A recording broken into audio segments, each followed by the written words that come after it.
Good, good Waalaikumsalam morning everyone. Selamat pagi semuanya. Bagaimana kabar kalian pada pagi hari ini? Semoga kita semua selalu dalam keadaan sehat walafiat. Sebelum acara dimulai, marilah kita panjatkan puja dan puji syukur kepada Tuhan Yang Maha Esa yang telah memberikan rahmat dan hidayahnya kepada kita semua, sehingga kita bisa berkumpul di acara webinar series of Fakultas Sastra. Fun Talk, Start Here, Shine Everywhere, a fun talk with the scholarship recipient of International Credit Transfer and KMMI Program. Perkenalkan, saya Gayatri Laksmi Maheswari, selaku moderator pada pagi hari ini. Marilah kita buka acara pada pagi hari ini dengan bacaan basmalah bersama.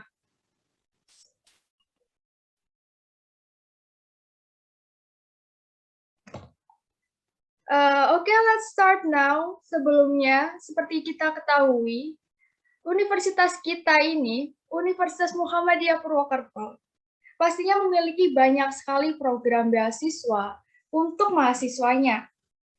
Salah satu, saya akan menyebutkan dua. Yang pertama adalah International Credit Transfer, dan yang kedua adalah Kredensial Mikro Mahasiswa Indonesia atau program KMMI. Nah, pada pagi hari ini, ada 3 teman kita yang akan menjelaskan tentang International Credit Transfer dan Kredensial Mikro Mahasiswa Indonesia. Sebelumnya saya perkenalkan siapa yang menjadi pembicara pada pagi ini. Yang pertama adalah teman kita, Yunda Asri Lestari, Luna Nur Lestari, dan Dinda Madiah Mediana. So let's start now. Pasti kita di sini bertanya-tanya, apa itu beasiswa International Credit Transfer dan program kredensial Mikro Mahasiswa Indonesia atau KMMI? Mungkin Kak Luna bisa jelasin nih, apa itu International Credit Transfer? Oke, sebenarnya saya nggak terlalu mengetahui secara mendalam apa itu International Credit Transfer, tapi itu merupakan sebuah program exchange di mana student dari satu universitas, sebagai contoh Universitas Muhammadiyah Purwokerto, akan dikirim untuk belajar ke universitas di luar negeri.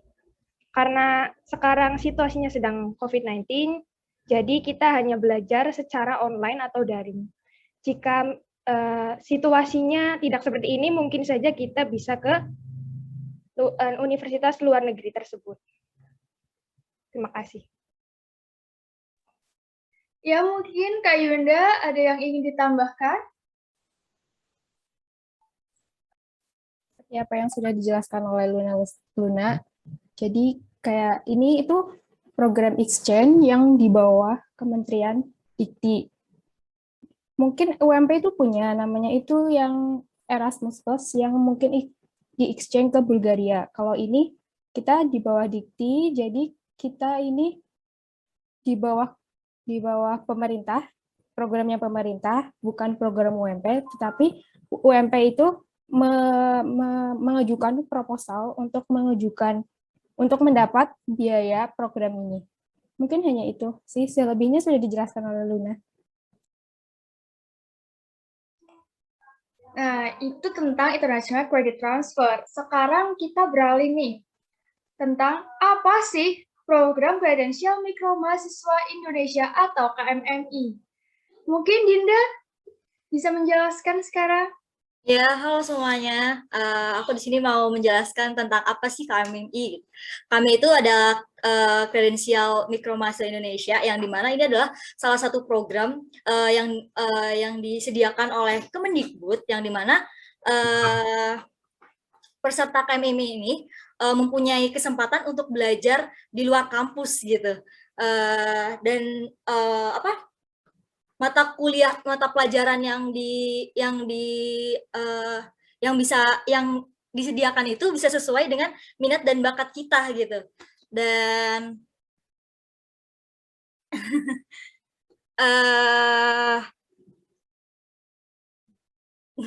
sorry ya, untuk programnya sendiri, dia berjalan sekitar 2 bulanan. Dan karena kita kebetulan offline ya, jadi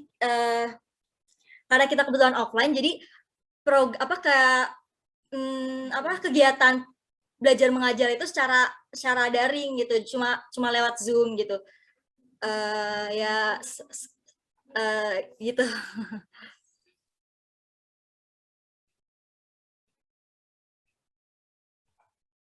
Sudah, Dinda, apa ada yang ingin ditambahkan lagi mungkin? Belum ada, ntar. Oke. Sekarang nih pasti kita bertanya-tanya, gimana sih proses buat mendapatkan beasiswa atau program tersebut? Sekarang mungkin Kak Yunda bisa jelasin bagaimana sih proses mendapatkan program International Credit Transfer ini? Kalau untuk ICT sendiri, program seleksinya itu cukup panjang. Kita di awal itu seleksi dari fakultas dulu, dari tingkat fakultas, kemudian nanti diseleksi lagi untuk tingkat univnya. Kita kemarin 1 minggu untuk pelatihan TOEFL, kemudian ada tes TOEFL-nya, IBT untuk persyaratan ke univnya. Kemudian kita menunggu sekitar beberapa bulan untuk pengumumannya. Jadi yang diseleksi itu bukan hanya mahasiswanya, tetapi universitasnya juga diseleksi. Jika univnya itu mendapat didanai, maka otomatis siswanya juga ikut lolos gitu. Oh ya, menambahkan untuk skor minimum TOEFL itu sekitar 450. Jadi teman-teman yang di masa depan ingin ikut ICT mungkin bisa mempersiapkan dari sekarang supaya nanti skor TOEFL-nya bisa tinggi. Gitu.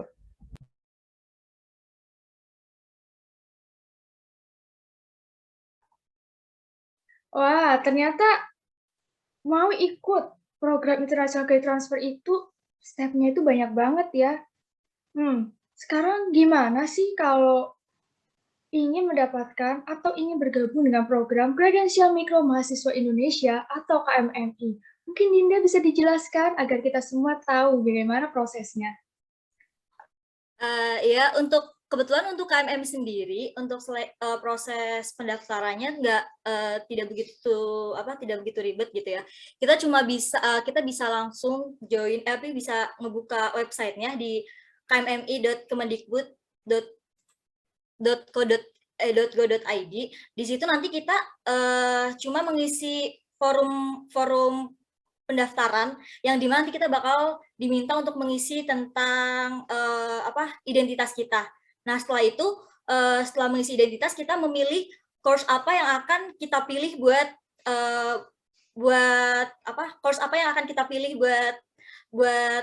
ikut course-nya gitu. Jadi untuk seleksinya sendiri tidak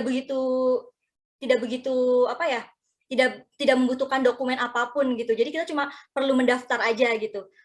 Kalau bisa mungkin kalian ada yang penasaran atau mungkin pengen tahu gimana sih cara daftarnya gitu. Saya izin share screen boleh?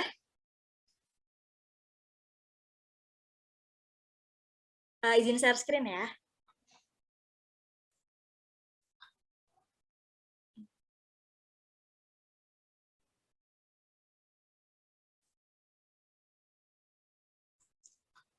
Silakan Mbak Dinda, host bisa dijadikan co-host.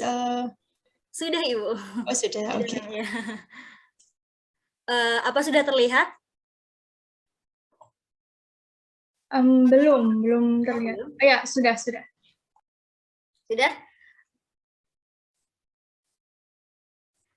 Di sini nanti kalian bisa membuka websitenya dari kmmi.kemendikbud.go.id. Nah, nanti setelah muncul, kalian bisa ke portal mahasiswa, kalian bisa klik portal mahasiswa di sebelah sini. Nanti kalian bisa klik aja. Setelah itu, di sini ada tulis daftar mahasiswa ya. Di sini ada tombol warna kuning, kalian bisa klik aja. Lalu setelah itu, kalian bisa mengisi identitas kalian. Kalian bisa mengisi identitas kalian. Di sini kalian tulis aja, misalkan Universitas Muhammadiyah Purwokerto ya, kita tulis di sini. Oke.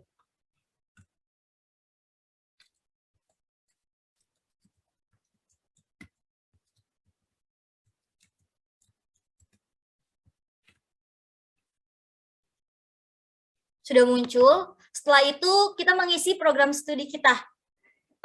Kebetulan saya sendiri dari Prodi Sastra Inggris, bisa langsung ngetik aja.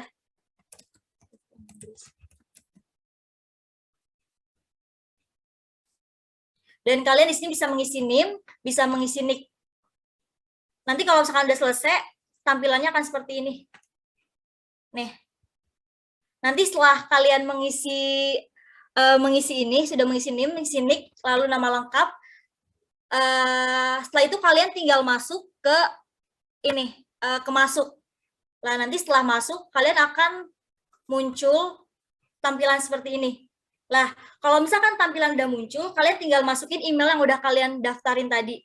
Setelah itu baru masukin kata sandi. Nah, nanti kalau misalkan udah muncul, kita akan masuk ke portalnya KMMI. Saya coba masuk ya. Nah, seperti ini.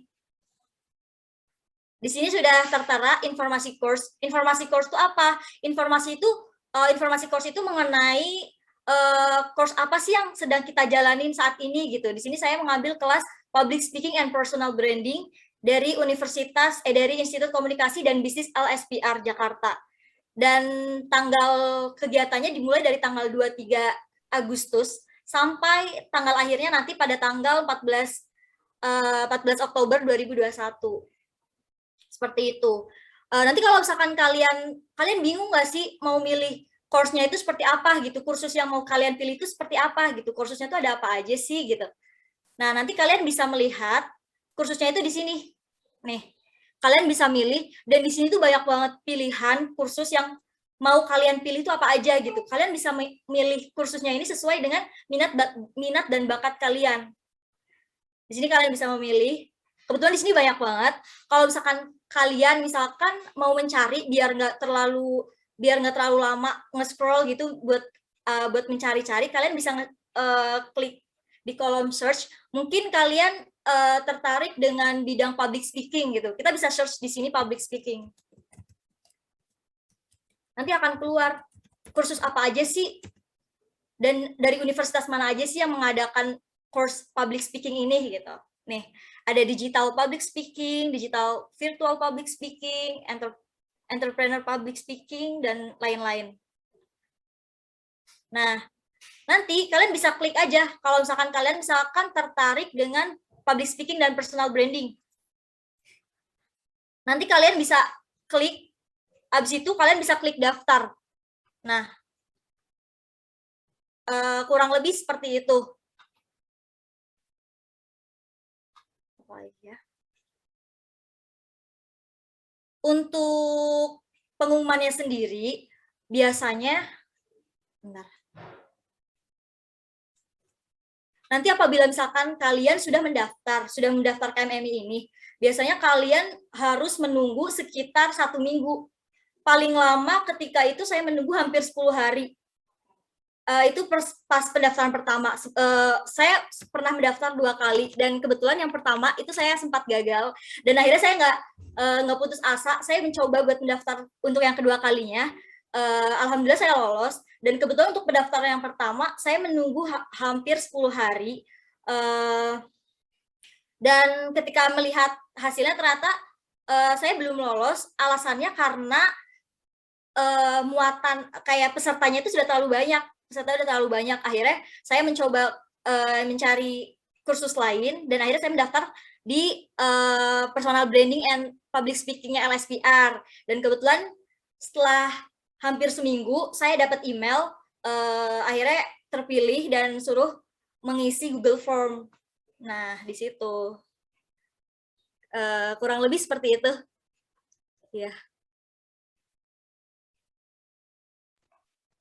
Wah, ternyata nggak kalah rumit ya sebenarnya. Rumit, simple tapi agak rumit juga. Sekarang nih, pasti yang lain tanya dong. Sebenarnya ada dokumen atau hal-hal apa sih yang perlu dipersiapkan nih dalam mendaftar program-program tersebut?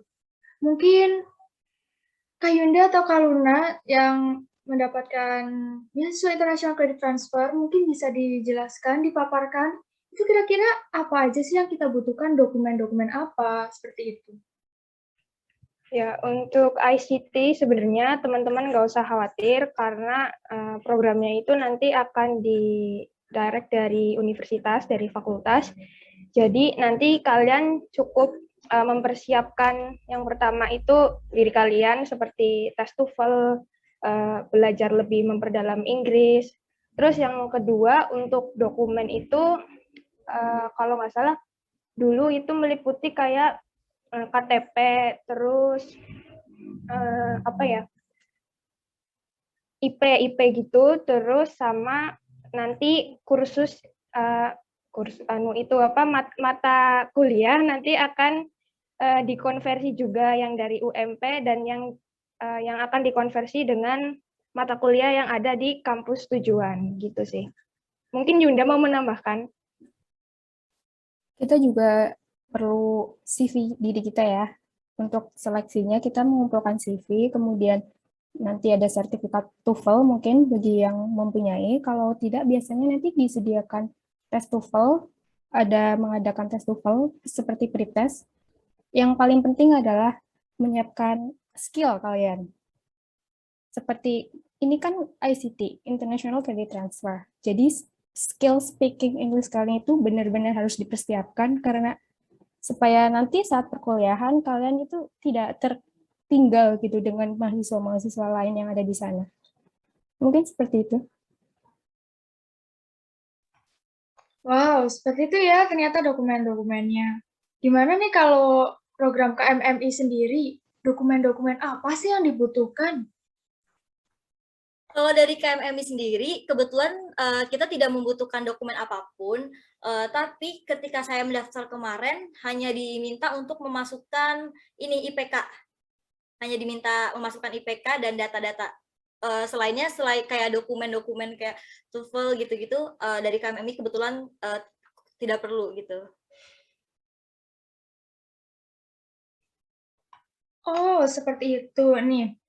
Selanjutnya, international credit transfer itu kan kita di universitas yang lain gitu kan yang ditransfer nilainya seperti itu. Terus tuh gimana sih pengalamannya cara beradaptasinya pastinya beradaptasi dengan lingkungan kampus yang baru itu gimana ya? Mungkin Kak Luna atau Kak Yunda silakan untuk menjawab. Untuk beradaptasinya mungkin pertama yang saya lakukan itu saya itu kan seorang kayak lebih cenderung mengamati. Jadi saya mengamati teman-teman saya dulu seperti apa. Kemudian nanti ketika saya sudah tahu kayak situasinya, terus sistem belajar di sana seperti apa, baru saya mencoba untuk membaur dengan mereka. Yang mana artinya ketika ada dosen menjelaskan, saya berusaha untuk menanggapinya. Tidak usah malu-malu karena mereka teman-teman MSU di sana itu sangat sangat friendly, tidak membeda-bedakan. Apalagi dosen-dosen di sana itu sangat sangat menyenangkan orangnya. Jadi saat perkuliahan tidak merasa tegang sama sekali. Jadi layaknya kita berbicara dengan teman-teman, tetapi ya kita tetap menjaga manner kita kepada dosen-dosen atau teman-teman di sana. Mungkin Luna bisa menambahkan? Oke. Jadi aku sama Yunda ini kan di exchange ke kampus yang ada di Malaysia, yaitu MSU, Management and Science University. Ya, seperti yang Yunda katakan, memang kita beradaptasinya itu dengan cara yang pertama mengamati. Mengamati seperti apa sih budaya yang ada di Malaysia, kayak teman-teman kita di sana itu biasanya kalau ikut pelajaran itu on cam kah, off cam kah, atau bagaimana. Terus yang kedua adalah mengenal tentang dosen. Jadi di sana kan untuk apa namanya, jika kita ikut ICT ini itu dari kampus MSU itu menyediakan kayak orientasi siswa baru gitu. Jadi nanti kita bisa melihat seperti apa karakter atau mungkin apa ya, tidak ke personality sih, cuman kayak sedikit gambaran lah untuk dosen-dosen sana itu seperti apa. Nah, saya sih sarankan ya kalian itu sangat mengobservasi nilai-nilai budaya yang ada di kampus yang kalau misal kalian ikut ICT ini, terus kalian ke exchange ke kampus luar, itu kalian harus benar-benar mengamati budaya dan tata krama yang ada di negara tersebut. Karena itu tuh bisa menyebabkan culture shock kalau kita itu tidak mempersiapkan diri untuk beradaptasi dengan lingkungan sana. Gitu sih.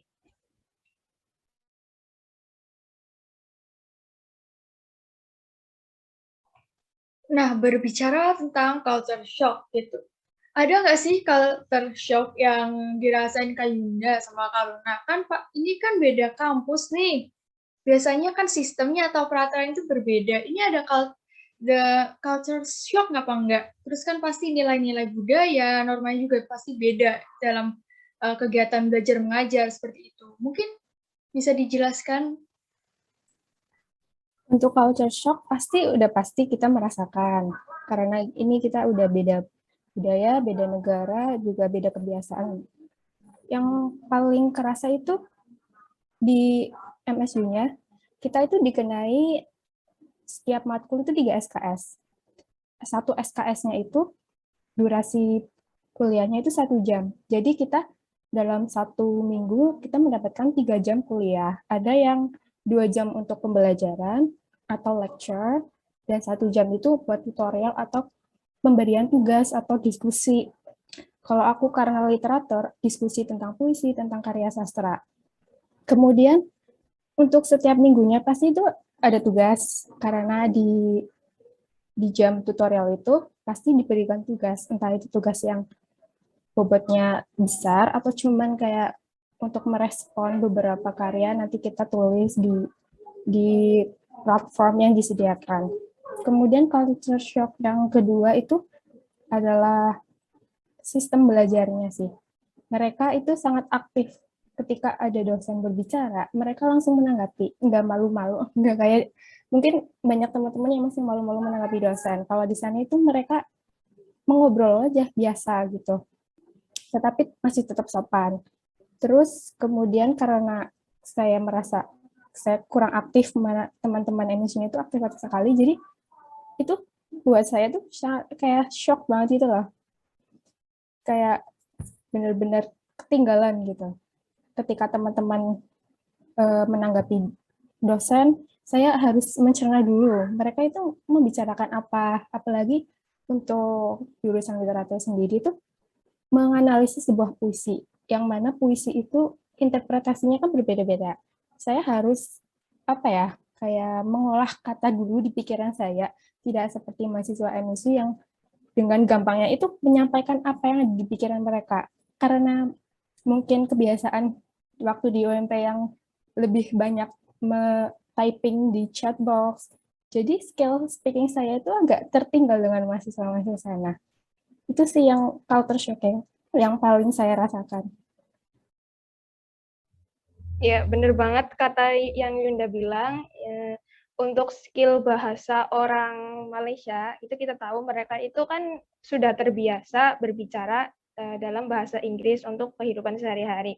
Sedangkan di Indonesia, kita itu mempelajari bahasa Inggris itu sebagai mata pelajaran, sebuah mata kuliah. Jadi kita nggak terbiasa untuk ngomong, untuk speaking bahasa Inggris di depan banyak orang. Itu saya mengakui kita itu masih kurang. Jadi yang perlu dipersiapkan itu sih, yang paling penting adalah skill bahasa Inggrisnya, untuk speaking khususnya. Gitu. Wah, ternyata merasakan banyak sekali culture shock ya dari sistem belajar ataupun budaya dan kebiasaan seperti itu. Nah, gimana sih kalau kredensial mikro mahasiswa Indonesia? Ada culture shock juga nggak sih? Atau ada hal menarik apa nih yang bisa kita ulik bersama? Mungkin Dinda, silakan. Kalau dari culture shock itu kayak menurut saya nggak ada, soalnya kita sama-sama kebiasaan kuliahnya kebiasaan kuliahnya sama, jadi kayak bentar ya.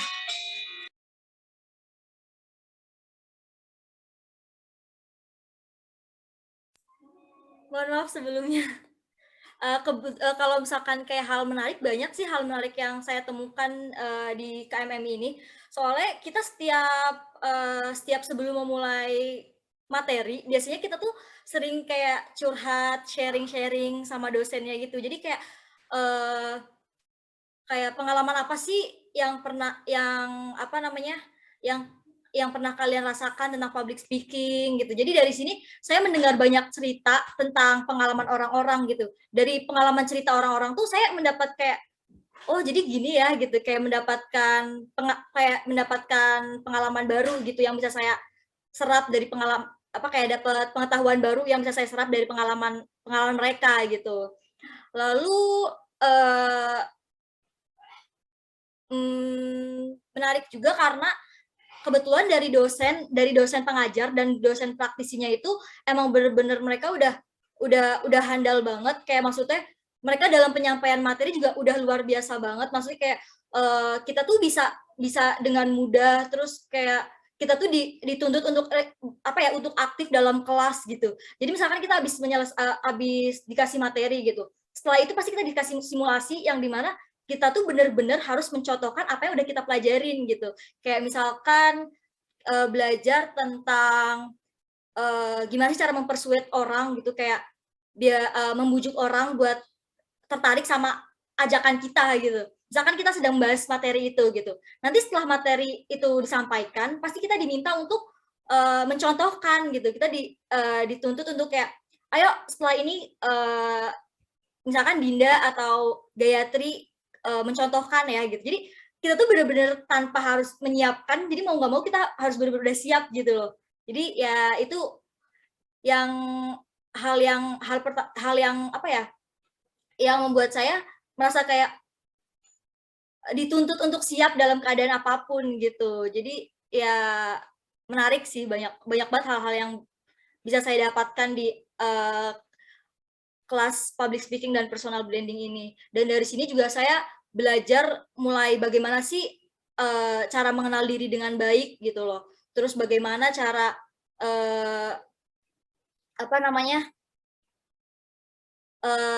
bagaimana cara public speaking yang baik itu seperti apa gitu. Walaupun sepenuhnya saya belum bisa mempraktekkan, tapi setidaknya saya tahu gitu.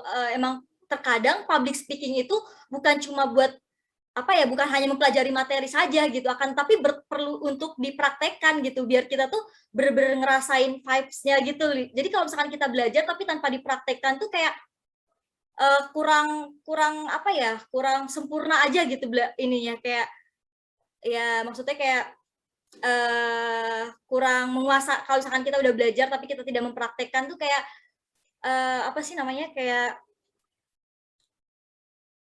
kayak percuma gitu. Maksudnya ya dengan belajar public speaking itu kan emang kayak kemampuan yang dimana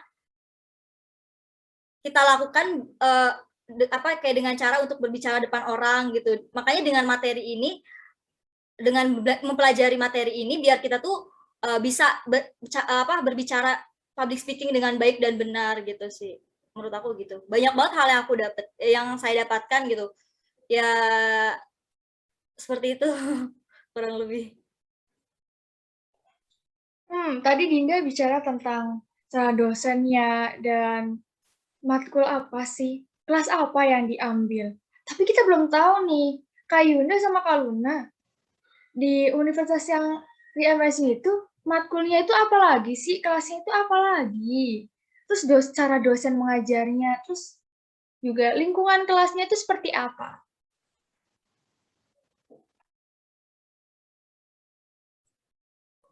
Untuk matkulnya, jadi di MSU sendiri, satu semester itu hanya bisa mengambil 12 SKS, yang mana setiap satu matkul itu bobotnya itu 3 SKS. Jadi kita hanya 4 mata kuliah yang ada di MSU. Kemudian untuk perkuliahannya, setiap matkul itu harus on cam. Jadi nggak ada kayak cuma dosennya yang on cam, terus mahasiswanya off cam semua gitu. Nanti kita typingnya di chat box, ngobrolnya di chat box, enggak. Mereka di sana on cam. Mungkin ada beberapa yang off cam, cuman ketika ditanya, mereka langsung on cam dan menjawab. Enggak kayak ditanya, tapi jawabnya lewat chat box, enggak. Itu budaya yang benar-benar kayak saya agak-agak keteteran mengikutinya karena mereka kan aktif-aktif. Kemudian untuk dosennya, untuk saya sendiri dan Luna, kita kan mengambil BELS program, Bachelor English Literature, and di sana itu ada satu matkul yang mahasiswanya itu cuma 4, karena awalnya itu beberapa orang, kemudian mereka itu tidak jadi mengambil matkul itu. Jadi untuk matkul contemporary literature kita hanya 4 anak. Jadi ketika kita kuliah itu rasanya seperti kayak les mengajar biasa gitu, bimbel. 4 anak dengan semuanya perempuan. Dosennya itu namanya Mr. Charlie. Dia asli orang Malaysia. Kemudian ada matkul critical appreciation. Itu adalah matkul gabungan, jadi kelas gabungan dari beberapa program studi di sana. Terus ada kelas discourse analysis, kemudian ada lagi American literature. Untuk American literature ini kita pernah mengalami, aku sama Luna pernah mengalami 3 jam kelas straight, 3 jam, jadi dari jam 1 sampai dengan jam 4. Di situ memang terasanya 3 jam. Mungkin kalau kuliah di Indonesia itu 3 jam sangat lama. Tapi entah mengapa di MSU saya merasa 3 jam itu fine-fine saja, karena mungkin dosennya itu sangat-sangat menyenangkan. Mereka enggak tidak membeda-bedakan mahasiswa gitu. Mereka juga dosen-dosennya sangat terbuka dengan anak-anak GMP. Anak-anak GMP itu adalah anak-anak dari Indonesia yang mengikuti student exchange di MSU. Mereka menyebut kita itu GMP student, Global Mobility Program. Mungkin itu sih, Luna bisa menambahkan. Oh ya, untuk masalah courses-nya, kita kan seperti yang Yuda bilang, kita itu mengambil 12 SKS. Yang keseluruhan itu ada 4 matkul. Yang pertama itu American Literature, yang kedua Contemporary Literature, dan yang ketiga Discourse Analysis, dan yang keempat itu Critical Appreciation. Nah, dari 4 matkul ini, 12 SKS ini, itu sebelumnya sudah dikonversikan dengan mata kuliah yang ada di UMP. Jadi sudah dikonversi, dan jika kita udah mempelajari di MSU, di kampus exchange kita, ketika kita pulang ke UMP, kita sudah lunas untuk mempelajari matkul-matkul yang dikonversikan ke UMP itu. Gitu sih.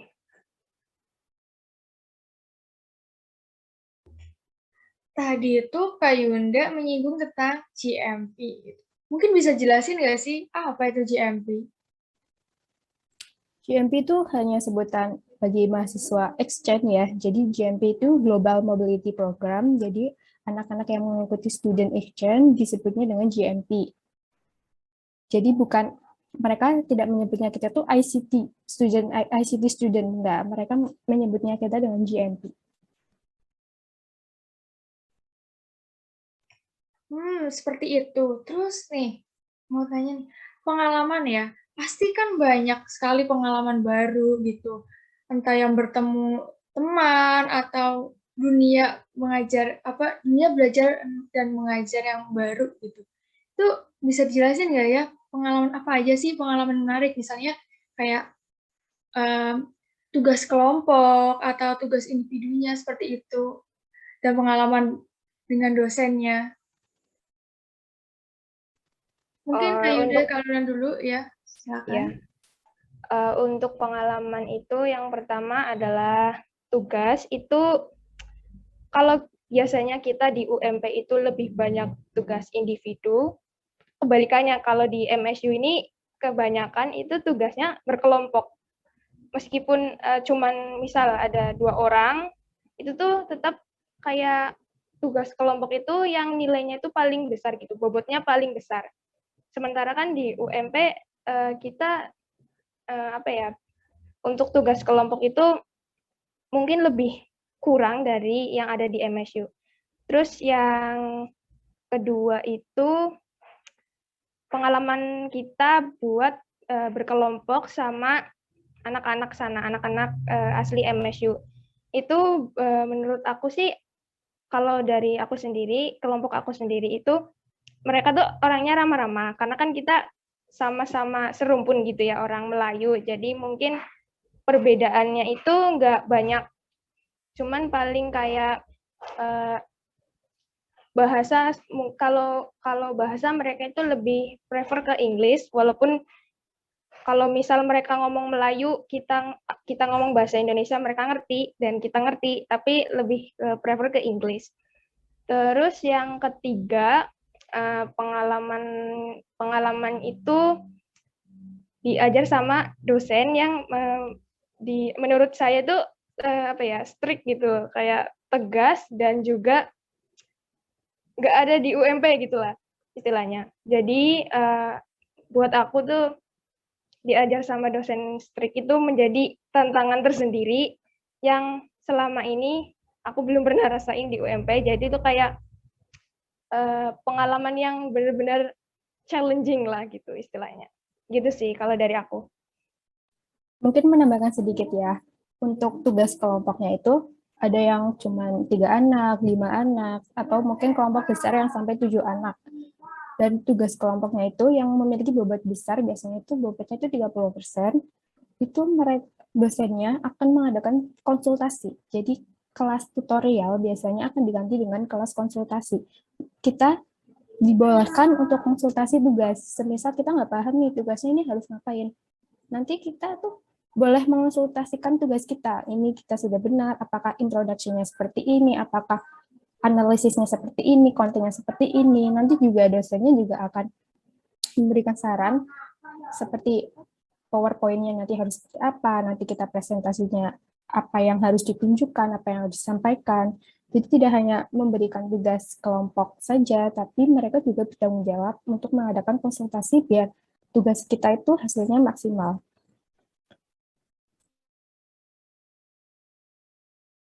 Ya mungkin Dinda juga bisa dijelasin nih di KMMI sendiri gimana sih pengalaman kamu di KMMI, gimana tugas-tugasnya atau gimana sih berinteraksi dengan teman dan dosen? Iya, sama kayak Kak Luna sama Kak Yunda juga. Kebetulan di KMMI juga setiap mata kuliah wajib untuk on cam, tanpa terkecuali yang kayak misalkan mereka ada kuliah juga. Kan kebetulan ada beberapa kampus yang udah kuliah offline. Nah, jadi mau nggak mau mereka harus kayak merelakan salah satu antara KMMI sama kuliah wajib ya. Jadi kalau kayak gitu masih diperbolehkan gitu, asalkan alasannya masih masuk akal gitu. Terus untuk tugas sendiri, kita kebetulan dari kelas Public Speaking and Personal Branding ini dikasih tugas lebih ke praktek. Jadi kita tuh tugas kemarin yang pertama kali kita diminta untuk public speaking, terus di post di Instagram yang dimana kita suruh berbicara apapun, mau mereview atau mungkin mau menjelaskan materi yang udah kita pelajarin gitu. Nah, nanti videonya itu kita share di Instagram gitu. Nah, itu untuk tugas yang pertama. Dan tugas yang kedua ini kita diminta untuk menjelaskan personal branding kita tuh seperti apa gitu. Jadi nanti kita kayak membuat video yang dimana kita tuh menjelaskan tentang kita tuh orangnya seperti apa sih gitu. Dan lalu kita ada UTS dan UAS juga. Nah, untuk UTS kemarin kan kebetulan udah, dan UTS-nya sendiri itu kita diminta mengerjakan soal seperti biasa, kayak bentuk esai gitu. Nah, untuk pertanyaannya mengenai materi yang udah pernah kita pelajarin. Nah, nanti untuk UAS, kebetulan UAS baru hari Rabu nanti, jadi saya belum tahu akan seperti apa gitu. Tapi kita dibuat kayak grup kelompok gitu. Mungkin sepertinya kita diminta untuk presentasi seperti itu. Udah aja. Wah, terima kasih Dinda, Kak Yunda, Kak Luna juga udah jelasin pengalaman apa aja. Nah, sekarang kita buka ya Q&A session nih. Ayo silakan bertanya sebanyak-banyaknya biar kita dapat informasi juga yang banyak. Silakan mungkin ada yang memiliki pertanyaan.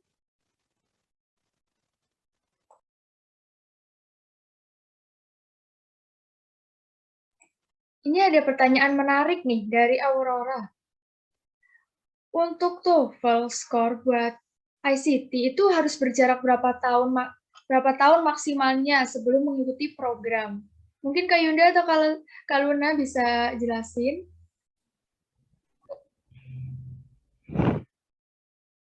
Oke, mungkin aku ya, nanti Yunda bisa menambahkan. Untuk skor hasil tes TOEFL itu untuk jaraknya itu kurang lebih 1 tahun. Jadi kalau misal teman-teman udah punya sertifikat TOEFL, tapi sertifikatnya itu udah 1,5 tahun atau 2 tahun, itu udah nggak bisa digunakan dan harus tes TOEFL lagi. Tapi kalian nggak usah khawatir karena kemarin aku sama Yunda tes TOEFL-nya itu disediakan sama UMP. Jadi kita nggak perlu kayak nyari-nyari tes TOEFL dari luar atau harus apa ya kayak mengeluarkan uang banyak buat tes TOEFL karena kita udah disediain dari UMP gitu. Kemudian saran ya buat yang mungkin tertarik untuk join program ini atau mendaftar program ini, jika nanti LDC mengadakan pelatihan TOEFL, ikut karena itu termasuknya benefit yang kalian dapatkan sebagai mahasiswa UMP, disediakan pelatihan TOEFL LDC yang mana itu pelatihannya itu setiap minggu ada pelatihan dan itu membantu sekali. Dulu saya pernah mengikuti pelatihan TOEFL yang diadakan oleh LDC dan ketika saya harus mengikuti tes TOEFL lagi, saya sudah familiar dengan soal-soalnya. Jadi hasil dari TOEFL-nya atau skor TOEFL-nya itu tidak terlalu mengecewakan.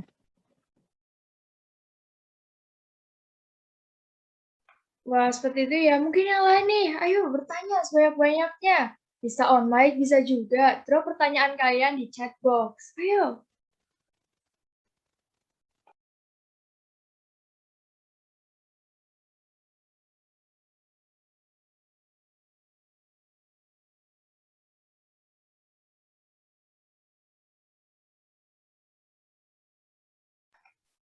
Ayo jangan malu-malu, kita ayo tanya nih, tanya Kak Yunda, tanya Kak Dinda, tanya Kak Luna juga. Seperti itu. Ini ada pertanyaan dari Desi. Untuk ICT dan KMMI itu pendaftarannya bisa dilakukan di semester berapa? Siapa tahu kan ada persyaratan semester nih. Mungkin Kak Dinda bisa jawab untuk KMMI itu ada persyaratan semester apa enggak ya? Untuk persyaratan biasanya dimulai di awal semester. Kemarin kan kebetulan pas lagi liburan, jadi di awal semester 3 itu udah bisa. Tapi kalau misalkan semester 1 dan 2 belum tahu karena di situ dibutuhkan nilai IPK gitu. Mungkin nih Kak Luna bisa jelasin juga nih. Pendaftaran ICT itu kapan ya, di semester berapa gitu? Untuk pendaftaran ICT itu biasanya diadakan di semester 6 dan mungkin untuk minimal semesternya kayaknya nggak ada, cuman kita itu harus mempersiapkan skor TOEFL kita, CV kita, KRS kita gitu sih. Jadi nggak ada minimal semesternya kalau tidak salah, karena yang diperlukan yaitu CV, KTP, KRS, kemudian sertifikat TOEFL-nya. Ya, kalau aku sama Yunda itu ikut ICT kemarin pas daftar itu kita ada di semester 4. Jadi hampir ke akhir semester 4. Jadi pas kita sekolah di MSU ini kita udah masuk ke semester 5 gitu. Kak, boleh tanya nggak? Ya, silakan. Silakan, mungkin ada pertanyaan, silakan diajukan. Kak mau tanya, Kak, permisi. Kan kalau misalnya buat mahasiswa baru itu, kan biasanya pengen banget nih daftar kayak apa namanya program-program pertukaran atau kayak kredit transfer ke luar negeri gitu. Gimana sih kayak persiapan dan proses kakak mengikuti kegiatan selama transfer kredit gitu? Maksudnya apa yang paling insightful banget yang nggak bisa dilupain gitu, yang kakak dapetin gitu?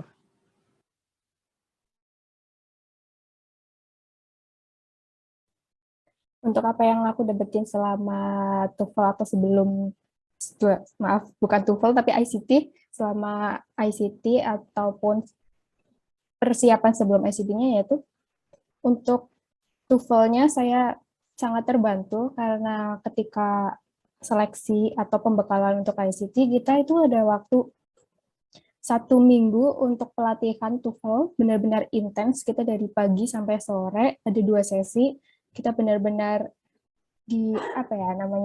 diajarkan yang benar. Yang awalnya grammar saya ya lumayan berantakan, kemudian menjadi lebih lumayan, walaupun belum benar-benar bagus atau belum benar-benar benar pemakaian grammarnya, tetapi itu sangat membantu untuk saya. Kemudian yang paling mengesankan itu pengalamannya, karena ini pengalaman yang tidak bisa semua orang mungkin dapatkan, dan saya bersyukur bisa mendapatkan kesempatan yang sangat berharga ini. Ya, kalau dari aku sih kurang lebih sama ya kayak Yunda. Kita bisa mendapatkan pengalaman untuk pelatihan TOEFL gitu, dan itu tuh sudah disediakan oleh fakultas, oleh UMP, dan kita hanya perlu belajar supaya fasilitas yang telah diberikan dari UMP kepada kita itu benar-benar terpakai secara maksimal gitu. Dan juga benar kata Yunda bilang, ICT ini nggak semuanya bisa diikuti oleh kayak nggak semua orang itu bisa mengikuti ini. Jadi kalau misal kalian nanti mendapat kesempatan buat daftar, buat ikut ICT, diusahakan dari sekarang itu harus mempersiapkan. Salah satunya itu belajar TOEFL gitu.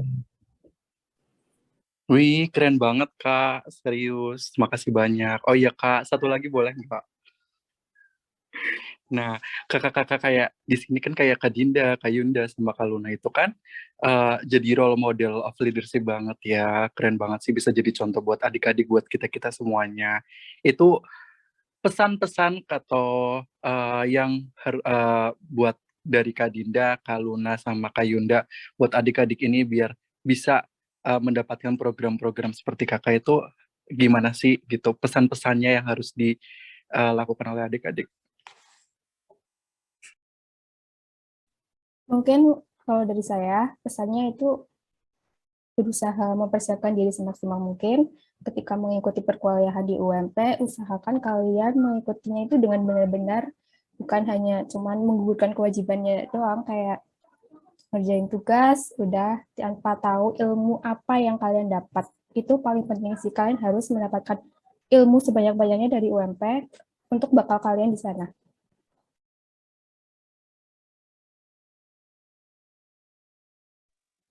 Ya kalau dari aku sih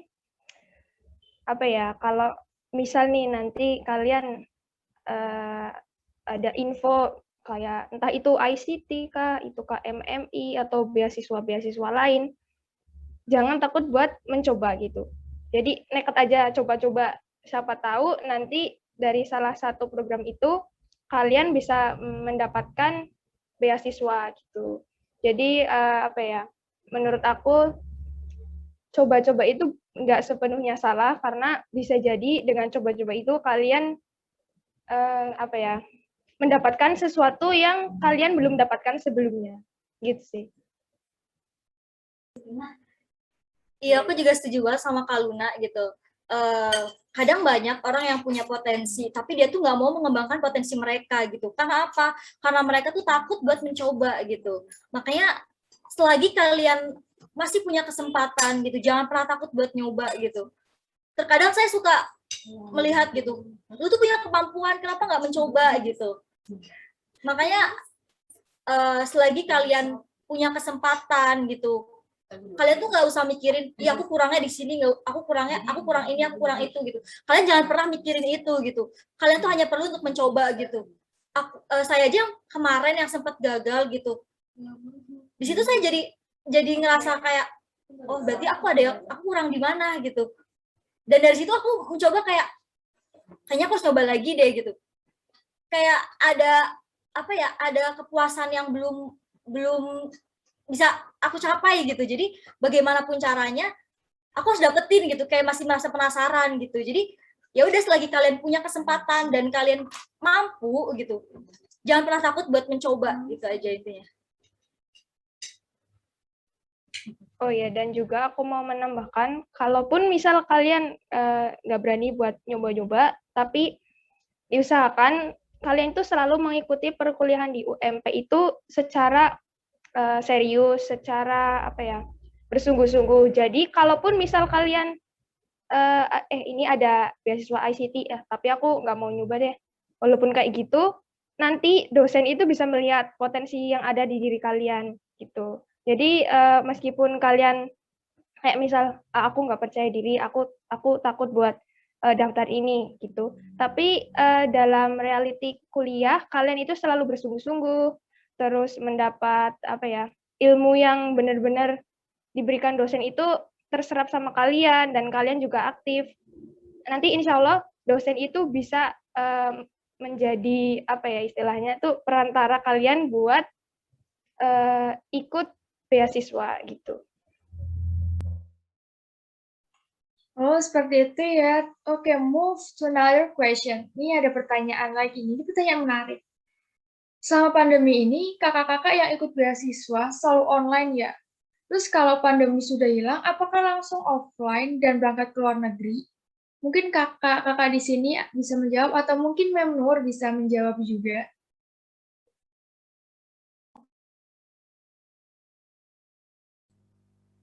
Mungkin untuk mungkin Mem Nur. Enggak, silakan Mbak Yunda aja ya.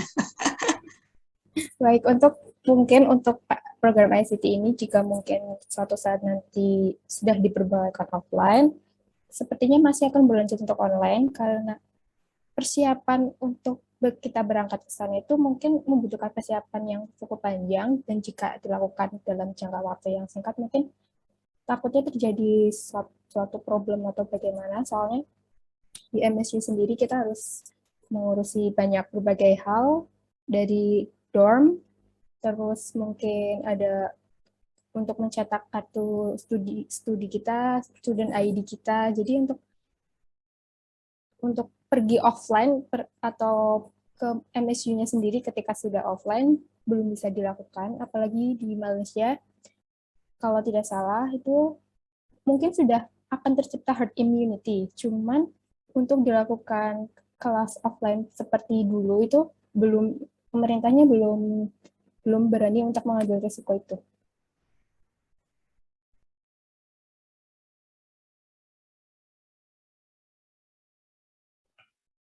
Seperti itu. Mungkin Mem Nur ada yang mau ditambahkan mungkin? Well, bagus sekali tadi ya, semuanya sudah disampaikan Mbak Luna, Mbak Yunda, juga Dinda ya. Luar biasa pengalamannya, semoga bermanfaat nanti untuk kehidupan di masa mendatang ya. Untuk adik-adik atau teman-teman mahasiswa yang tertarik dengan program-program seperti itu, tentu secara akademik teman-teman harus memiliki prestasi ya, tidak hanya sekedar akademik seperti IPK yang dimaksud ini, pertanyaannya tentang IPK ya. Tentu minimumnya ada, minimumnya kami dari fakultas memberikan standar minimum untuk IPK itu 3,25. Jadi silakan nanti teman-teman mereview sendiri. Saya IPK-nya sudah di posisi mana ini, apakah sudah melebihi dari target jika ingin mengikuti program beasiswa seperti itu. Dan sebenarnya beasiswa itu sangat banyak. Kebetulan yang dua ini atau yang pertama tentu yang ICT itu karena kita ingin push internasionalisasi kita. Jadi kita memang fakultas sudah memberikan sudah memulai MOU dengan beberapa universitas di luar. Jadi ada kesempatan seperti itu, ayo kita rame-rame nih berkompetisi secara sehat ya. Teman-teman nanti berkompetisi untuk mendapatkan beasiswa itu.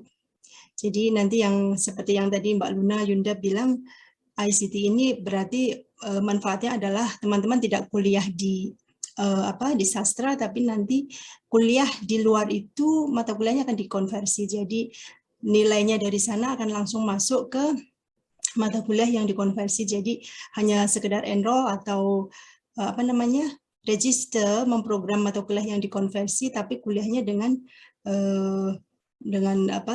universitas di luar negeri.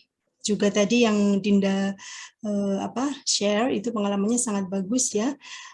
Terlihat public speaking Dinda juga progres ya, Dinda ya. Confidence-nya sudah sangat bagus. Semoga ini menjadi inspirasi ya buat teman-teman semua. Jadi ayo kita semuanya di sini berusaha sebaik mungkin untuk istilahnya memotivasi diri sendiri. Saya bisa, dan pasti ada kesempatan itu ya. Itu do your best and you will get the best insyaallah ya. Itu dari sekarang dipersiapkan, itu betul tadi dipersiapkan kuliah yang serius, kemudian ada opportunities lain yang tidak hanya sekedar beasiswa seperti ini, kesempatan-kesempatan lain yang bisa mengasah potensi diri, why not gitu ya, silahkan. Alright, dari saya cukup. Mungkin teman-teman yang lain ada pertanyaan juga, Mbak Gayatri. Ya mungkin nih ya khususnya nih, maba yang semester 1, silakan bertanya. Ayo diulik nih semuanya, biar kalian tuh bisa mempersiapkannya itu dari sekarang. Ayo, jangan malu-malu drop pertanyaan kalian. Halo Kak. Iya. Halo Kak, saya Aurora. Just a fun question, mau tanya dong, kalau misalnya di Malaysia itu di MSU ada nggak sih kayak grup sama dosen kayak yang kita punya di UMP? Gitu aja Kak, makasih. Oke, kalau aku sama Yunda pastinya ada ya di MSU untuk grup WhatsApp, entah itu grup kelas itu ada. Yang kedua itu grup koordinasi antara mahasiswa yang ada di mahasiswa GMP atau mahasiswa exchange dari Indonesia itu ada. Terus untuk mahasiswa khusus yang cuma dari UMP dengan pihak sana juga ada. Nanti yang dua itu yang koordinasi itu isinya tuh membahas kayak misal jadwalnya apa aja, terus untuk orientasinya kapan, terus juga untuk pengoperasian kayak kalau di UMP kan disebutnya on class ya, kalau di MSU itu disebutnya ikhlas. Ikhlas tuh kayak untuk kita itu ngecek jadwal di sana ada apa, terus ngumpulin tugas gitu-gitu, itu sudah ada. Terus untuk grup, kalau misal grup WhatsApp kalian mau bikin sendiri untuk kayak teman-teman dari Indonesia yang kuliah di MSU itu juga ada gitu. Mungkin Yunda bisa menambahkan. Ya, jadi nggak usah takut ketinggalan informasi ya, karena nanti kalian akan masuk ke banyak grup, kalian nanti chat WA-nya akan banyak dengan grup, yang pasti itu grup akan mengupdate informasi-informasi terbaru seperti mungkin panduan untuk memakai ikhlas, panduan untuk nanti exam-nya gimana, atau pertemuan dengan mahasiswa-mahasiswa lain, pertemuan dengan fakultas lain gitu sih. Jadi tenang aja, nggak bakal ada yang namanya ketinggalan informasi.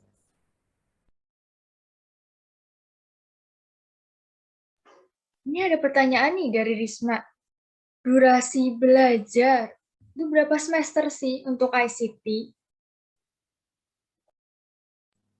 Untuk durasi belajar seperti di UMP ya layaknya, kita ada sekitar 5-6 bulan pembelajaran di sana, yang mana setiap SKS itu 1 jam pelajaran. Jadi ketika kita mendapatkan 3 SKS, itu 3 jam pelajaran. Terus ada public holiday juga di sana, jadi ada hari liburnya. Untuk kuliah juga ada yang sampai kuliah malam. Jadi tergantung dosennya itu mereka ingin menetapkan kuliah di mana gitu. Beberapa teman Indonesia lainnya tuh ada yang kuliahnya itu di jam 8 malam karena dosennya mungkin sibuk dengan jadwalnya, jadi mereka mengadakan kuliah malam. Kemudian untuk perbedaan waktunya, karena Indonesia dengan Malaysia itu beda waktu 1 jam, jadi ketika di timetable atau jadwal perkuliahan kita tertulis di situ sekitar jam 2 siang, maka kita di Indonesia, teman-teman Indonesia itu harus standby dari jam 1 siang. Karena ketika mereka memulai jam 2, berarti di sini memulainya jam 1. Oh ya, menambahkan juga, jika kalian nanti ikut ICT itu ada keuntungan ya. Contohnya itu dana, karena ini kan beasiswa yang didanai oleh pemerintah, nanti kalian akan mendapat bantuan dana berupa biaya hidup dan dana untuk kalian membeli buku-buku materi gitu. Jadi kalau misal kalian ikut ICT terus kalian aku apa ya, takut kalau misal ikut ICT terus kayak nggak dapat apa-apa nih, nggak usah khawatir karena nanti kalian akan mendapat keuntungan berupa bantuan dana, yaitu dana untuk biaya hidup dan juga dana untuk membeli buku gitu. Nah, ternyata seperti itu ya. Terus ini ada pertanyaan lagi, masih berkaitan dengan beasiswa ICT.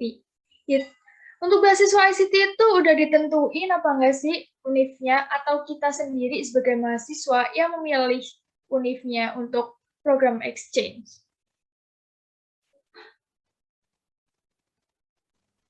Untuk pemilihan univ, kita itu tidak bisa menentukan sendiri, karena seperti yang disampaikan oleh Mbak Nur, UMP sudah mengadakan beberapa MOU dengan universitas luar negeri lain, jadi bagian besar kita itu diutamakan di univ yang memang memiliki MOU.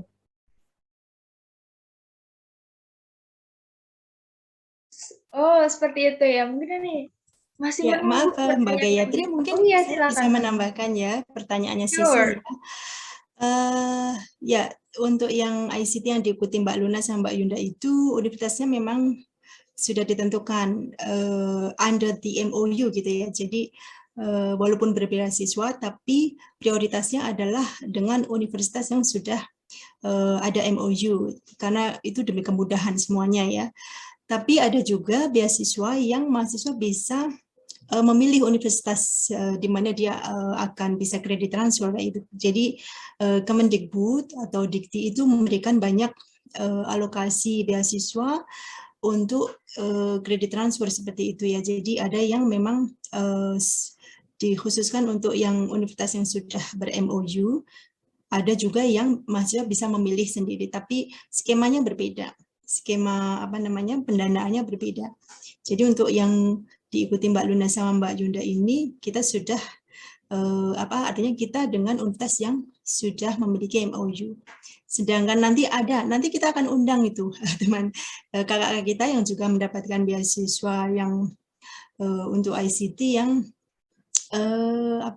kemarin ada yang mau ikut Mbak Amar ya, yang program mobility itu, tapi belum berhasil. Itu juga nanti bisa kita undang untuk bincang-bincang ya Mbak Gayatri ya, nanti untuk Fantok setelahnya nanti untuk ke depan biar bisa sharing itu bagaimana mendapatkan beasiswa yang seperti Erasmus, kemudian ICT yang juga nanti akan ada yang mengikuti itu, Mas Putra, Mbak Amar, Mas Indro juga 3 orang nanti akan juga sharing ya itu. Jadi begitu ya Sisil, ada yang kita memang sudah ber-MOU dan ada skema yang mahasiswa bisa memilih sendiri universitasnya. Tapi tentu kompetisinya akan lebih tight ya, akan lebih ya difficulty-nya atau opportunity-nya untuk memperoleh itu juga ya perlu dipertimbangkan juga ya itu.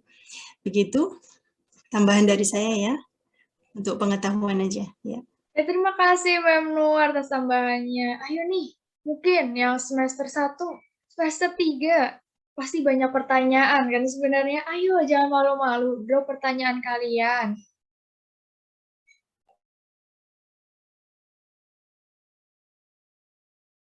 Mbak Gayatri, kita masih banyak waktu ya. Silakan nanti saling santai aja, kita ngobrol santai. Namanya ini fun talk, jadi so you can share anything with among others ya. Jadi don't worry ya. Ayo jangan malu-malu, drop pertanyaan kalian. Nih sambil menunggu pertanyaan selanjutnya. Nih sebenarnya ada satu hal nih yang mau saya tanyakan. Manfaatnya nih pasti banyak kan, benefit yang kalian secara personal dapatkan. Itu apa lagi ya? Mungkin ke Dinda nih bisa jelasin benefitnya, manfaat mengikuti program KMMI ini apa aja ya? Untuk KMMI sendiri, kebetulan kursusnya diadakan secara gratis ya tentu saja. Terus kita juga bisa menemukan relasi dari KMMI ini, kita kayak menemukan banyak teman gitu dari berbagai universitas. Kayak dari kelas saya sendiri ada dari LSPR juga, ada dari BINUS, ada dari UNY dan kampus-kampus lain, dan dari situ kita jadi kayak punya banyak kenalan teman gitu. Jadi kalau misalnya kayak ada kita kepo tentang apa sih, kita bisa nanya ke mereka gitu, kayak saling berbagi informasi aja gitu. Terus juga memberikan pembelajaran hard skill sama soft skill juga kan. Terus kebetulan untuk mata kuliah KMMI ini bisa dikonversikan ke mata kuliah di kampus. Jadi kan kita ada 3 SKS, bisa dikonversikan ke SKS di kampus gitu. Dan dapat uang saku juga, yang dimana uang saku ini bisa kalian gunakan untuk membeli kuota ataupun hal-hal yang kalian butuhkan gitu. Dan tentunya ilmu yang bermanfaat ya pastinya ya. Wah, sangat menarik ya. Mungkin nih kalau dari ICT sendiri, apa sih yang didapatkan oleh Kak Yunda sama Kak Luna ini? Manfaat apa sih? Mungkin kan bisa mengenal orang lain, orang dari kampus lain gitu seperti itu. Apa sih yang bisa Kak Yunda sama Kak Luna itu dapatkan dari program ini? Untuk manfaatnya sih udah pasti pengalaman, ilmu yang baru. Kemudian itu sama kayak Dinda, relasi. Karena ya kita tidak, aku sama Luna tidak hanya berhubungan sama orang-orang Indonesia, tetapi juga berhubungan sama-sama orang luar negeri. Kita juga dilatih untuk menghargai perbedaan. Yang mana mungkin di Indonesia tuh perbedaan itu hal yang wajar, tapi mungkin beberapa orang masih belum bisa menghargainya gitu.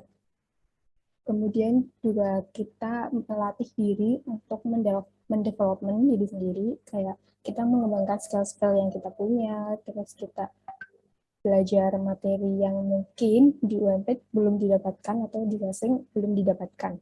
Mungkin Next yang menambahkan? Ya, kalau dari segi pengalaman yang pembelajaran itu sih benar ya, kayak di kampus yang kita pelajari saat ini, yang kita sekolah saat ini tuh materi dan pelajarannya itu lebih advance gitu. Jadi kalau misal di UMP ini tuh materinya kan lebih banyak ya, tapi kalau di MSU tuh lebih sedikit, tapi dalam satu materi itu tuh sudah mencakup banyak banyak cabang-cabang ilmu gitu. Terus juga untuk pengalaman lain itu benar apa yang kata Yunda bilang, kita jadi mengenal relasi lebih luas, nggak cuma dari Indonesia aja, tapi juga dari internasional, yaitu orang-orang yang ada di kampus internasional tersebut gitu.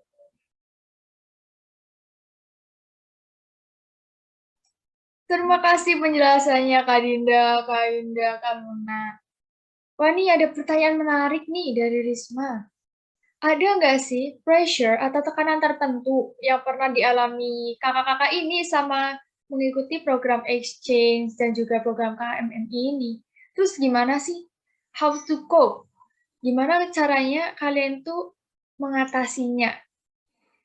Mungkin dari Kak Dinda dulu nih. Mungkin bisa jawab pertanyaannya.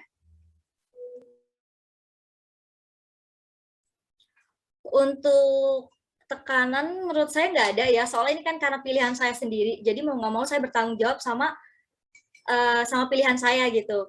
Kalau misalkan dari tugas, paling kayak tugas video yang kadang memakan banyak waktu kan, tapi ya kembali lagi karena ini keputusan saya sendiri gitu, jadi mau nggak mau saya harus bertanggung jawab sama pilihan saya gitu. Dan kadang kita bentrok sama jam kuliah. Nah, jadi mau nggak mau kita karena udah pilihan kita harus mengimbangi bagaimana memanage waktu yang baik itu seperti apa gitu, biar kuliah nggak ketinggalan, terus KMM juga nggak ketinggalan gitu, menurut saya gitu. Ya, kalau dari aku pengalaman pribadi itu tekanan stres itu memang ada, benar sekali, terutama pada tugas-tugas yang diberikan. Karena apa ya, tugas yang diberikan di kampus kita saat ini di MSU itu memang kayak lebih menuntut kita menjadi mahasiswa yang nggak hanya pandai menulis aja, tapi bisa untuk skill presentasinya itu harus juga bagus. Terus isi dari esai yang kita tulis itu juga nggak ecek-ecek gitu loh, nggak cuman copy paste atau apa. Terus juga sama teman-teman yang kita jadikan kelompok itu kan juga beda gitu. Jadi itu membuat kayak semacam tekanan gitu. Karena basically semua mahasiswa, baik itu internasional kah atau mahasiswa nasional yang kuliah di Indonesia atau yang di luar, itu pasti ada tekanan sih. Kalau lagi fase-fase perkuliahan itu pasti semua saya yakin merasa kayak ada tertekan atau stres gitu. We can all agree that the biggest pressure is assignment. Kayak tugasnya itu, ini cuma 4 matkul. Aku sama Luna cuma 4 matkul. Tapi untuk bobot tugasnya itu udah termasuknya bobot tugas yang gede, dan tugasnya itu bukan tugas yang kayak cuma sederhana doang gitu. Ini tugasnya udah termasuk tugas kompleks, makanya disediakan konsultasi gitu. Dan karena tugasnya udah itu tugas yang mungkin next levelnya dari tugas-tugas di UFP gitu, anak-anaknya juga termasuknya anak-anaknya udah next level gitu. Pernah pengalaman saya ketika matkul critical appreciation, waktu jam kuliah untuk tutorial, yang mana tutorial itu untuk mendiskusikan beberapa puisi atau tugas, itu kita mendiskusikan sebuah puisi yang The Sick Rose dari William Blake, yang mana itu kemudian di breakout room, jadi beberapa, saya masuk ke breakout room 1, dan di situ saya tidak tahu apa-apa karena apa ya, puisinya memang susah, itu puisi klasik, dan kemudian itu anak-anak itu aktif, dan ketika saya ingin mencerna apa yang disampaikan oleh dosen, kemudian mahasiswa lain itu mulai menanggapi, jadi hal yang harus saya cerna itu bertambah-tambah at the same time, and saya jadi kayak blank gitu loh, ini puisi tentang apa, ini mereka itu membicarakan apa, kenapa kayak interpretasinya mereka itu sangat cepat loh. Mereka baca beberapa kali puisinya, kemudian mereka bisa langsung menanggapi. Sedangkan saya udah baca beberapa kali itu, untuk menanggapinya itu sangat susah karena tidak terbiasa di UMP. Itu sih kayak pressure-nya yang paling besar.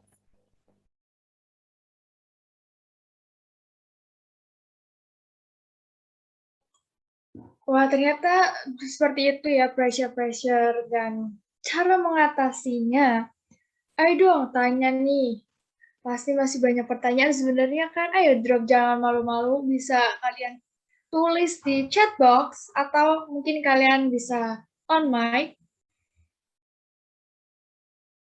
Ayo jangan malu-malu nih. Kita sharing-sharing aja. Gak usah tegang, santai aja.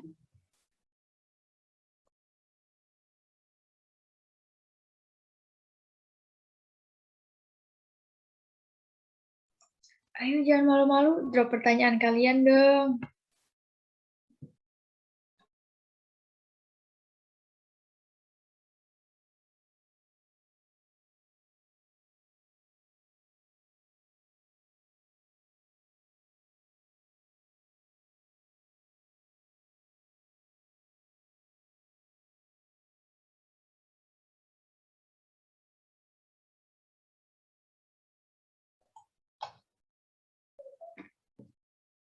Ini nih ada pertanyaan nih.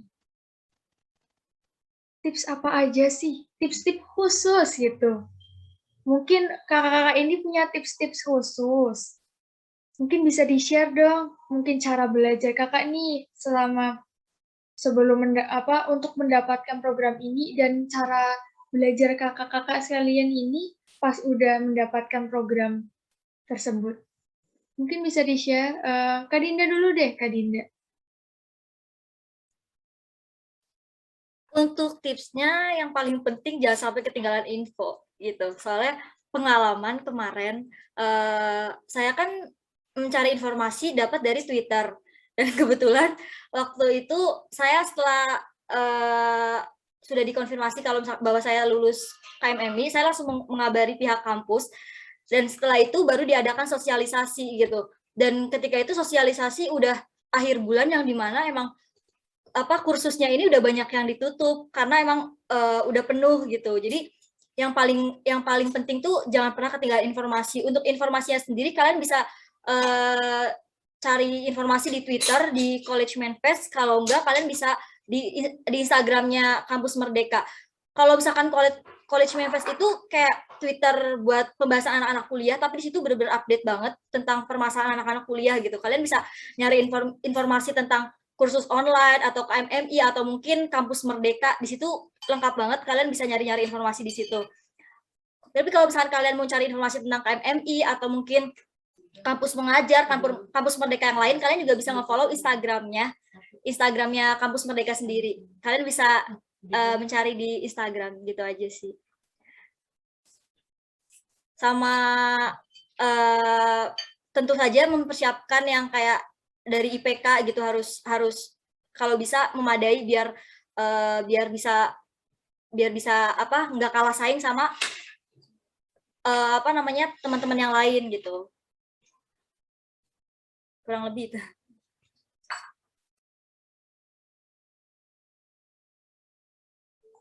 Ya ini mungkin Kak Yunda atau Kak Luna bisa jelasin juga nih tips-tips kalian, tips belajar dan lain-lain. Untuk tipsnya udah pasti menyiapkan diri sendiri sih ya.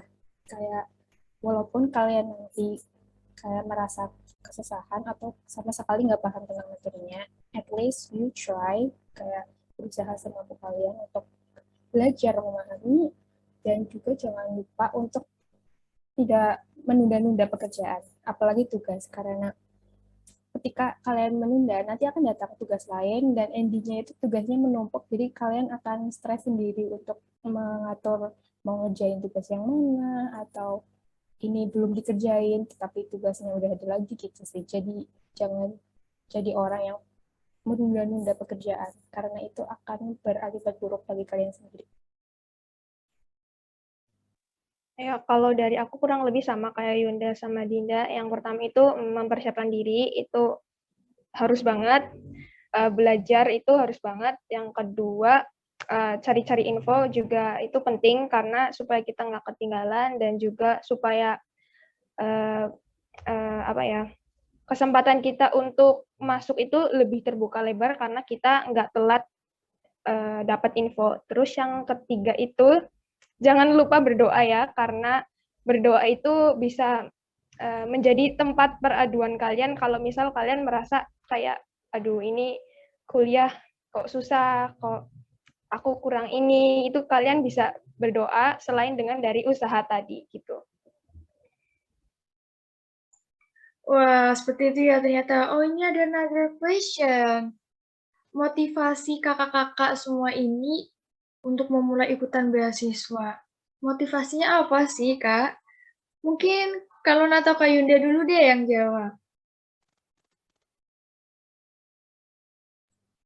Untuk saya, motivasinya adalah kayak saya sudah diberi kesempatan untuk berkuliah, maka dimanfaatkanlah itu waktu kuliah untuk hal-hal yang mungkin bisa mengembangkan diri kita sendiri, mengembangkan skills kita sendiri. Kayak ini kan program yang memang kayak cuman diadakan mungkin 1 tahun sekali. Tidak semua mahasiswa mendapatkan kesempatan ini. Jadi saya usahakan semaksimal mungkin apa yang kesempatan ditawarkan kepada saya ambil gitu. Jadi masa kuliah saya itu tidak cuman buat kayak main, nongkrong, terus ngerjain tugas, enggak, tapi kayak saya juga punya pengalaman lain selain kayak mengikuti perkuliahan itu sih. Kalau dari saya, motivasi ikut program-program beasiswa yaitu ICT ini tuh yang pertama, saya ingin menambah pengalaman. Jadi pengalaman itu akan memberikan sesuatu yang berbeda buat kalian. Ya tentunya itu adalah nilai positif ya. Mulai dari skills atau secara kepuasan atau bagaimana. Terus yang kedua itu saya ingin membanggakan dan membahagiakan kedua orang tua dan juga diri saya sendiri, yaitu dengan cara mengikuti beasiswa ICT. Ya mungkin kalau dari aku segitu sih. Motivasinya yaitu ingin menambah pengalaman dan juga ingin membanggakan dan membahagiakan orang tua dan juga diri saya sendiri. Mungkin Kak Dinda nih bisa jelasin juga motivasinya ikut itu apa ya? Kalau motivasi aku sendiri karena yang pertama iya benar kata Kak Luna tadi, menambah pengalaman itu udah pasti ya. Terus kebetulan aku juga tipikal orang yang selalu pengen cari tahu gitu. Kayak maksudnya apalagi hal yang relate sama minat dan bakat aku gitu. Jadi mau nggak mau kalau misalkan nemu yang kayak gitu kayak oh iya nih minat aku banget gitu. Jadi mau nggak mau aku mau nyoba nih gitu loh. Jadi intinya kayak motivasi aku tuh kayak selalu merasa kurang gitu, kayak pengen mempelajari banyak hal gitu loh. Terus yang selain itu juga pengen improving self gitu, kayak biar kita tuh nggak ketinggalan sama teman-teman yang lain gitu loh. Soalnya ngerasa kayak banyak banget lah kalau misalkan kayak lagi ngobrol-ngobrol sama teman-teman di luar sana tuh kayak ngerasa ih aku tuh masih banyak kurangnya gitu, teman-temanku tuh udah berjalan jauh ke sana tapi aku masih di sini gitu. Jadi ya motivasi aku tuh ya itu buat improving self gitu, kayak buat nunjukin ke diri sendiri ternyata ya aku tuh bisa gitu loh. Jadi kayak buat membuktikan buat diri sendiri aja kayak kalau misal ya intinya itu intinya buat biar untuk improving self gitu, biar kita tuh nggak stay di situ-situ aja gitu loh, biar punya banyak pengalaman, terus bisa bercerita sama teman-teman yang lain juga gitu. Intinya kayak bisa bermanfaat buat diri sendiri dan buat orang lain juga gitu, menurut aku gitu. Oh, seperti ini ada pertanyaan lagi nih. Pertanyaannya menarik banget ya. Apa boleh mendaftar lebih dari satu program? Atau hanya boleh satu program?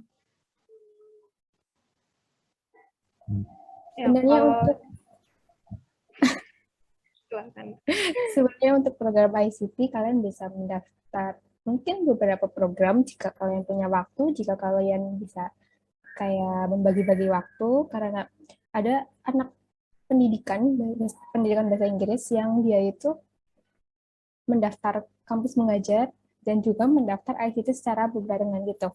Dan ya dia merekomendasikan untuk tidak mengambil dua program sekaligus karena itu akan apa yang kalian lakukan itu tidak maksimal karena kalian harus membagi fokus, membagi waktunya yang tidak benar, jadi yang kalian dapat juga belum tentu maksimal.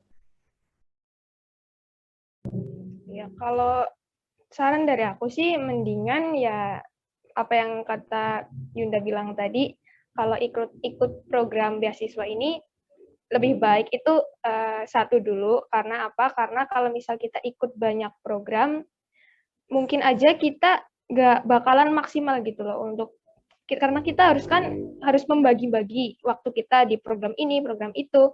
Yang sudah dicontohkan tadi, ada mahasiswa PBI juga dari UMP itu ikut kampus mengajar dan juga ikut ICT. Jadi dia itu sering mengeluh kalau dia itu susah gitu membagi waktu untuk mengajar di sekolah-sekolah sama untuk ikut kuliah di MSU gitu sih. Jadi sebisa mungkin kalian tentuin lah, memutuskan program apa sih yang mau saya fokuskan, program apa yang mau saya ikutin. Kalau misal kalian bisa nih ikut 2 program atau lebih, ya itu konsekuensi ditanggung sama kalian. Gitu sih.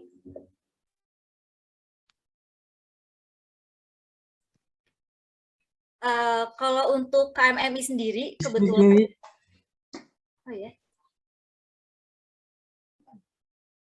Kalau untuk KMM sendiri kebetulan hanya boleh mendaftar satu kursus. Jadi kalau misalkan kita udah ngikutin satu kursus, kita nggak boleh buat ikut kursus lain. Kecuali kalau misalkan kita gagal gitu, kita bisa mencari kursus lain. Tapi kalau misalkan kita udah kepilih dalam satu kursus, kita nggak boleh mencari kursus lain gitu. Untuk KMM sendiri seperti itu. Terima kasih kakak-kakak penjelasannya. Mungkin ada yang ingin tanyakan lagi? Don't be shy. Silakan drop pertanyaan kalian. Tenang aja, kita santai aja. Nggak usah terlalu tegang karena ini sharing-sharing. Ayo, mungkin drop your question. Bisa on mic, bisa ditulis di chat box.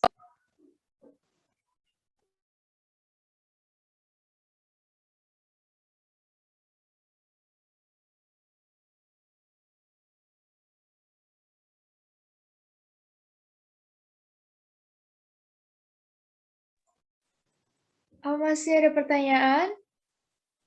Ayo di-drop aja, jangan malu-malu, jangan ragu-ragu.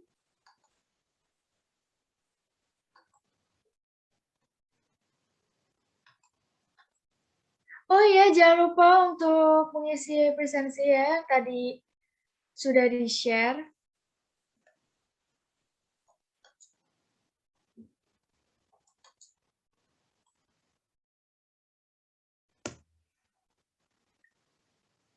Masih ada pertanyaan? Jika tidak ada pertanyaan, saya tutup webinar pada kesempatan hari ini. Saya Gayatri Laksmi Maeswari sebagai moderator. Meminta maaf apabila ada tutur kata yang salah. Mari kita akhiri webinar pada hari ini dengan bacaan hamdalah bersama. Terima kasih untuk semua yang telah hadir. Sampai bertemu di Fun Talk selanjutnya. Sebelum pada live nih, saya screenshot dulu ya, kita foto bareng nih, mungkin yang berkenan bisa on cam. Ayo.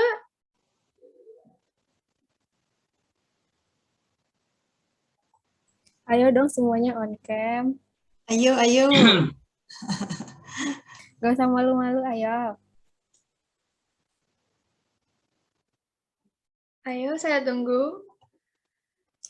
Silakan teman-teman on cam karena ini akan dijadikan berita ya di website kita.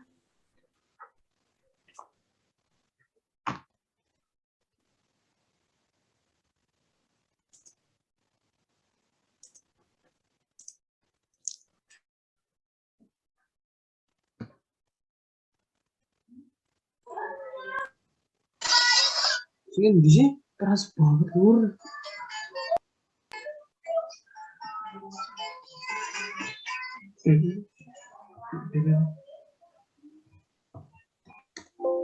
Ayo pada jangan malu-malu, pede dulu ya. Apalagi ini syarat pertama untuk ikut ICT adalah pede untuk on cam. Ayo semuanya. Jangan malu, jangan ragu. Oh ya, kalau misal kalian masih punya pertanyaan cuman malu-malu untuk bertanya, kalian bisa ini aja ya, PC atau lewat aku atau Yunda gitu.